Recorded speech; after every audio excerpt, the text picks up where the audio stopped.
Good morning everyone. So yan guys, nag-stop over muna ako dito. Yung wala na akong oras, busy. So dito muna ako sa dating tampayan ko dati. Sa may ilalim ng puno. Mamaya pumunta tayo doon sa hotel na pag-check-in na natin. Alright. Ito, papakita ko sa inyo yung lugar dito. Ayan, ito yung lugar kung saan ako magtuturo sa dulo. So dito ako ngayon guys. Malamig at saka madilim ang panahon. Alright. So mamaya pupunta tayo dun sa hotel. Ito yung aking service. Malayo na natin yan guys. Ikot ako sa buong probinsya ng Tacna. Okay, mamaya check-in tayo dun sa hotel. Pakita ko sa inyo.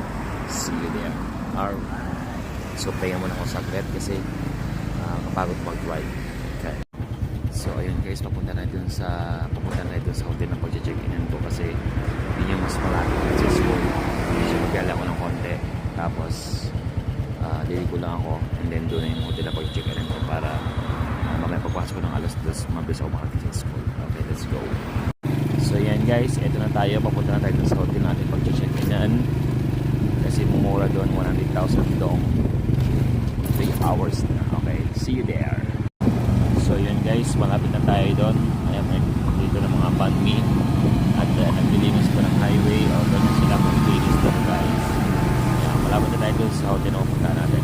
Okay guys, dito na pala tayo. Yan, ito yung hotel na aking pag-check-inan. So ayan guys, ito yung aking suking hotel. Saan ako nag-rest. Ayan, pasok tayo dyan. So ayan guys, dito na tayo. Nakapark na aking motor dito. Pasok tayo sa loob. Yung hotel na pag-check-in ko, Danfong Hotel. Ayan, ganda sa loob. Ito ang reception. Bayad tayo. Ayan guys, akit na tayo doon sa ating room sa 202 tayo. Yun ang sa akin number 202. So ayan guys, dito tayo sa number 202. Tingnan natin yung labas guys. Tingnan natin. Ayan, ito yung labas guys ng hotel. Ayan, maraming puno. Doon bahayan. Dito puro hotel. Maraming hotel dito guys.